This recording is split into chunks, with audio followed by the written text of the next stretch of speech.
Okay, so chapter 12, recording 2, we're talking about the different types of shock. So the next type of shock we're going to talk about is obstructive. Obstructive shock is actually caused by some sort of mechanical obstruction that prevents the heart from pumping out an adequate volume of blood. There's three types that we see most commonly. So cardiac tamponade, which is also called pericardial tamponade. This is when the pericardial sac that surrounds the heart has fluid underneath of it that is pressing against the heart. So the sac itself is relatively intact, but the heart, the myocardium, the muscular part, has some sort of damage to it that's large enough for blood to start filling that pericardial sac. And as that keeps filling, there's nowhere for the blood to go. And so it keeps pressing more and more and more against the heart. And now the heart can't actually fill because it can't expand through that entire space in that pericardial sac. This can be caused by either blunt or penetrating trauma. The more blood that accumulates, the worse your patient is going to be, essentially. Signs and symptoms of cardiac tamponade are referred to as Beck's triad. The presence of jugular venous distension, so the veins in your neck will start getting bigger to the point where you can see them because that fluid is not able to drain adequately from the head into the heart because the heart can't stretch. You also have muffled heart sounds because it's hard to listen to a sound through fluid. And then you'll have a narrowing pulse pressure because your systolic and diastolic pressures are going to start to merge. They're going to get closer and closer. The next thing is a tension pneumothorax. This is caused by damage to the lung tissue and very similar to a cardiac tamponade, but now it's the lungs that are doing it. So you have pleural sacs that cover your lungs, and now you have some sort of breach in the lung tissue itself, and so that air has nowhere to go, so it's going to keep building up and building up and building up in that space between the pleural sac and the lung itself, and your lung is eventually going to start to collapse, and that's just a pneumothorax when only one lung is affected. But as that air continues to accumulate, not only will it collapse the lung on that side, but that pressure is going to start shifting over to the other side of the chest, the side that's not affected. But we both know that in between the lungs, you've got some pretty important structures. You've got your heart, you've got some of your greater blood vessels. So as that pressure starts moving over to the unaffected side of the chest, it's going to start pressing on your trachea. It's going to start pressing on some of the major blood vessels that go into your heart, and then it starts pressing on your heart itself. So now all of a sudden your heart can't pump efficiently because it's being squeezed. The other is a pulmonary embolus. This is a blood clot, or it can be air that actually gets into your circulation that blocks off pulmonary vessels. So you have circulating blood volume that's going to pool in expanded vascular beds because it's being blocked. So it's actually going to cause a backflow within the blockage, which is eventually going to cause a backup into the right ventricle, which then is going to back up into the body. So somebody with a pulmonary embolism, typically what we're going to see is peripheral edema, pedal edema, or sacral edema. So either at the back, just above the butt, because that's going to be the lowest point of gravity for somebody that's sitting, or down in the feet, ankles and feet, because that's their lowest point of gravity. Distributive shock. This is caused from widespread dilation of arterioles, small venules, or both. Your circulating blood volume is going to start to pool in those vascular beds, and tissue perfusion is going to cease because of it. because it's not going to have enough pressure to actually move blood around the system. A couple of different types of distributive shock. So the first one would be septic shock. This occurs as a result of infections, usually bacterial infections, with the toxins that are generated. And the toxins damage vessel walls, which leads to increased permeability.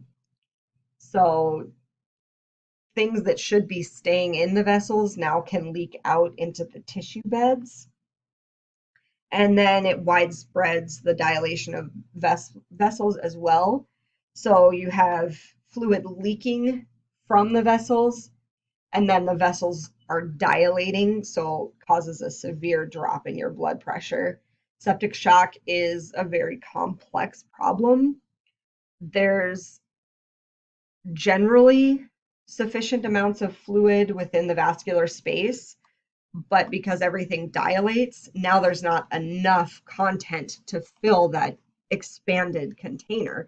So you do get hypovolemic because you don't have enough content to fill the container. The fluid that's leaking out typically is going to collect in the respiratory system, so you get some pulmonary edema there as well. So that makes it so you don't have exchange at the respiratory level. And then your patient just tends to swell all over. Their fluid does what's called third spacing, so it's not in the vessels, it's not in the cells themselves, it's kind of in between the cells and the tissue. It's definitely not good for them. The next type is neurogenic shock. This is usually the result of a high spinal cord injury.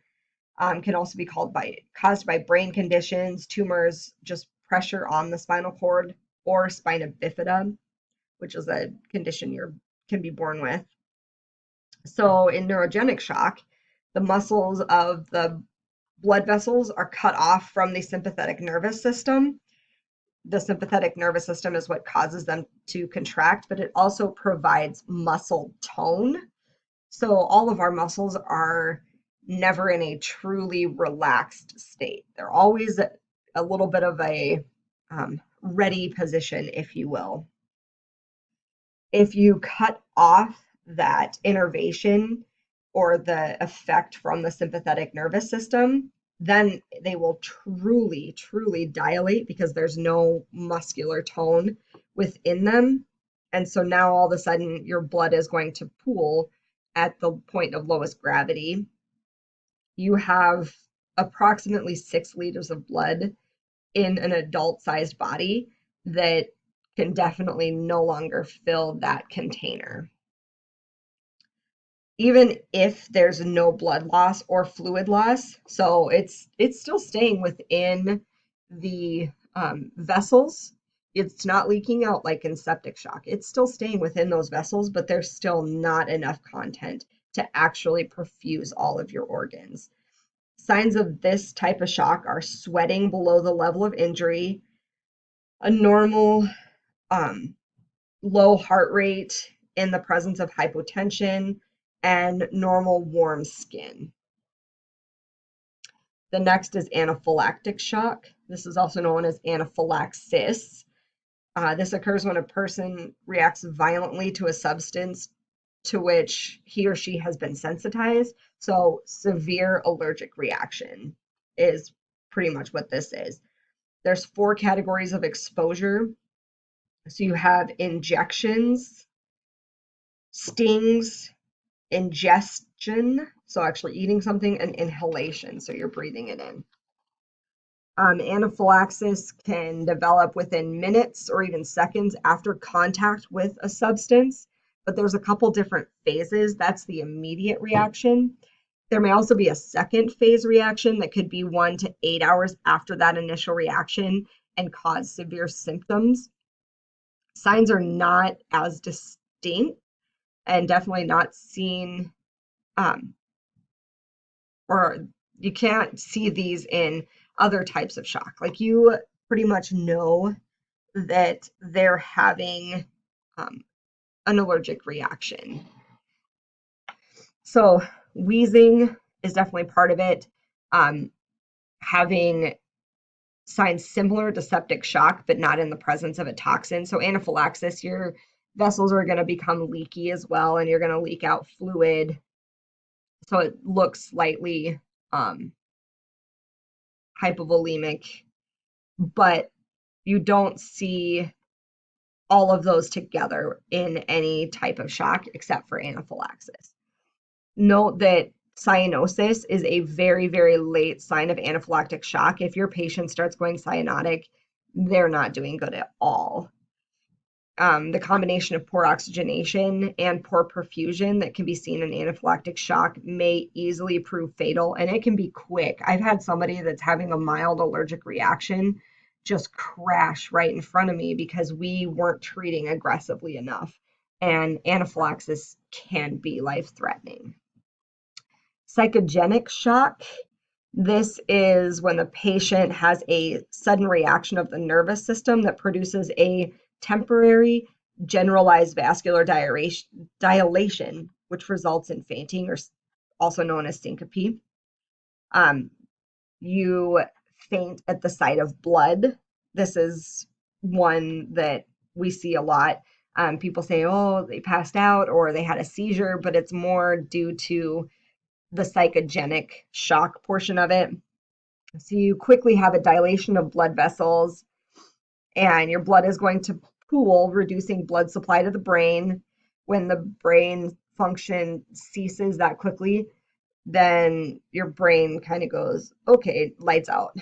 The patient's going to faint, and then typically they're going to come to and things are going to be working a little better. Non-life-threatening can be because you got bad news, you experience fear, unpleasant sights, like I said, seeing the sight of blood. You can have life-threatening causes. So if you have an irregular heart rhythm, that can cause it, a brain aneurysm. But a lot of times this is just going to be somebody sees or hears something that shocks them, and they actually do go into a temporary version of shock. Hypovolemic shock, this means you don't have enough fluid or volume within the circulatory system to actually fill up the container. There are hemorrhagic causes, which means you actually are bleeding, and there's non-hemorrhagic causes, so it's not because you're losing blood volume. The hemorrhagic comes from bleeding, which would be from an injury. And you can also get hypovolemic shock from severe thermal burns. Our skin acts as a insulator so that we don't lose a lot of fluid to the outside world. But once you burn that off, plasma is going to leak like crazy from your circulatory system, and you're going to lose tons and tons of fluid. The non-hemorrhagic is going to be vomiting and diarrhea. Obviously, we're not losing blood when we do that. You're losing just body fluids. And for an adult, while it's uncomfortable, it's typically not going to be life-threatening. For kids, it tends to be life-threatening. Respiratory insufficiency. This is going to be a patient that has a severe chest injury, such as a flail chest where a bunch of ribs are broken in the same area, or obstruction of the airway. So the patient can't actually get air in, they can't breathe an adequate amount of oxygen. This can either affect the ventilation process because you can't get the air in or out, or it could be the respiration form where you can't switch that oxygen down in the lungs. This can produce a life-threatening type of shock because it will rapidly deteriorate and cause the rest of the body to go into shock. Anemia is one cause. This can be it's an abnormal number of blood cells or blood cells that don't have enough iron in them. And so you have enough blood, but your blood can't actually take on an appropriate amount of oxygen. You also may have carbon monoxide poisoning, where that carbon monoxide is bound more than the oxygen is. Cyanide poisoning, same thing.